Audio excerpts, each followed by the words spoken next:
Do you remember these sort of understandings existing with any other talent besides Big Show? What do you mean? Well, where a deal was in place in '96, like they had an understanding that, hey, when your contract's up, we got you. I mean, that is a conversation that's had in December of '96.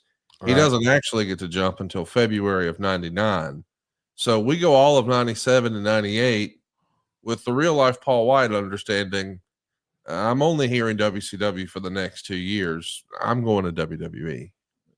Well, it's a smart move by Paul because WWE was more established and certainly had that Hogan element to some degree.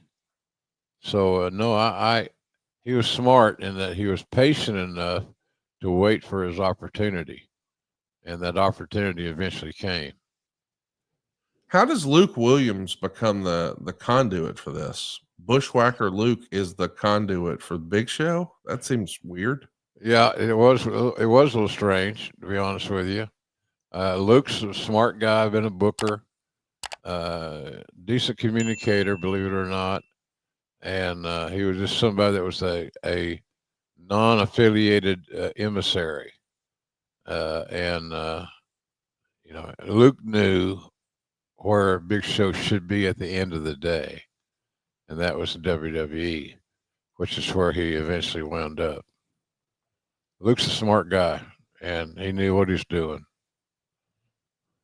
Talk to me a little bit about the 10-year deal aspect, because this is clearly a different time and place, but a 10-year contract feels like quite a commitment. I want to remind everybody he signs this 10-year deal in February of '99. And you may remember once upon a time, the other guy we heard who had a really long term deal. Well, Vince McMahon approached Bret Hart, I don't know, 10 months after he signed that contract that felt like a 20-year deal and said, hey, I can't honor it. So the next time we hear of a really long term deal like this, it's here in February of '99, a 10-year deal. At the time, what do you think of that, Jim? You're head of talent relations and we're getting a contract for 10 years for a talent? Yeah, it's unusual. It's certainly unusual.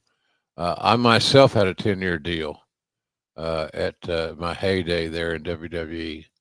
Thanks to Vince's generosity, paid me a lot of money, and I was very happy to get it. It was very appreciative to get that offer and sign that deal. 10 years is a long time, and for us in the wrestling business, as volatile as it is, it we I made it work. I know it's kind of ironic, and it's an oxymoron because I came and went too many times. But I started with a 10-year deal, and that meant a lot to me.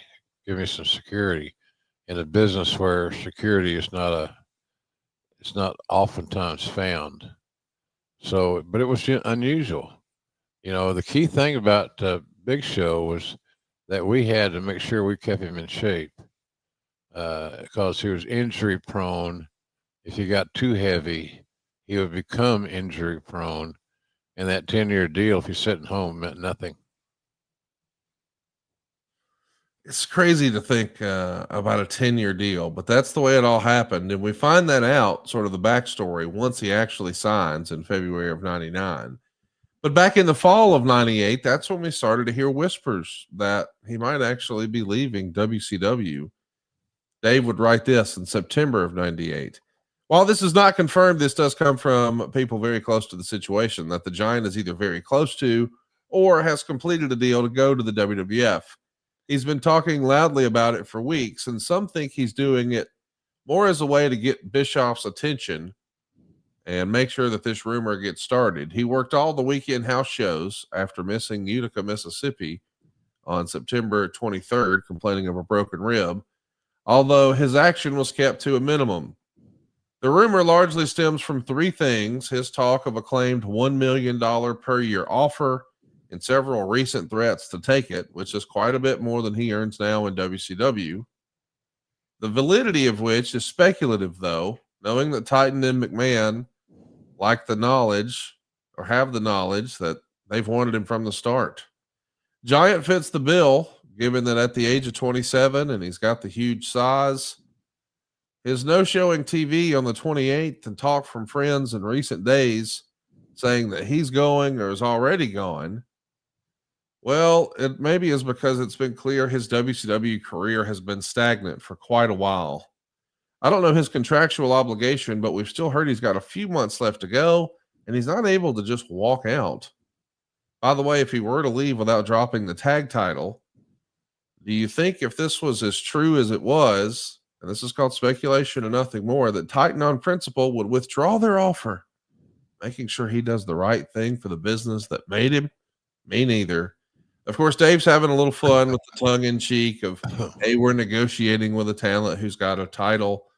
That sounds a little bit like Bret Hart. But when you know that Vince has his eyes on Paul Wight, and you know that, he's wanting to make a 10-year play for him, is there any reservation in your mind about giving any talent a 10-year deal? And I know you said you had a 10-year deal, but respectfully, being a commentator versus being an in-ring competitor, a big money in-ring competitor, maybe that's a different thing. Did the administrator in you have any sort of uneasiness about giving a guy you've never worked with a 10-year deal? Yeah, I did. But the thing about, you look at his dimensions, his size, his athleticism. There was nobody else in the business at that time like Paul Wight. And so he was unique in that respect. I can't, as I said earlier, a can't miss guy, and a guy that Vince coveted.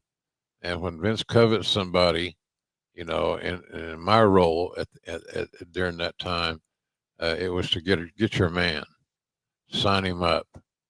And so that's what we did.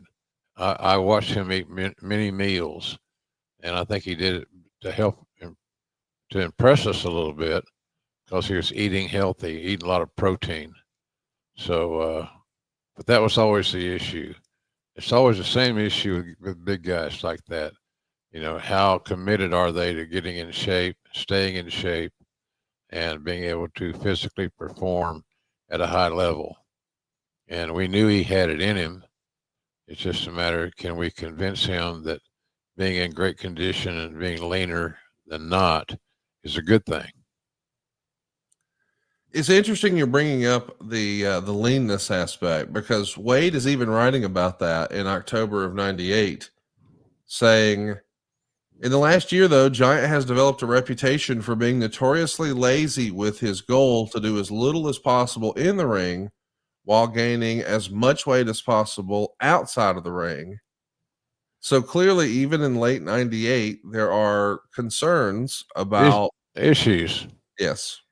There are issues, and they were well established, and just get on the scale and you see what I'm talking about. But yeah, he had some issues controlling his weight.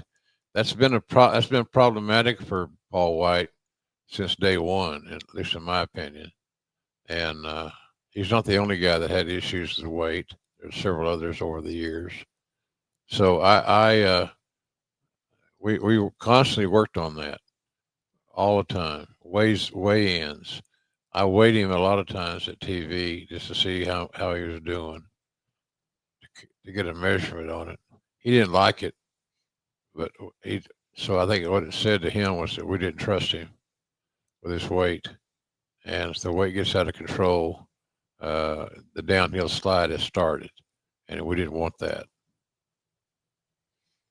Yeah, I mean, with him no-showing some television, being sort of loud and proud at house shows, saying, I'm tired of this. Hogan's holding me down. He's frustrated that he's making around $400,000 a year in 1998, and he sees his peers all around him making a lot more money, and he knows he's going to be able to get that $1 million as soon as his contract is up. So he's itching to get out of here. He does wind up on TV on October the 5th of 1998, and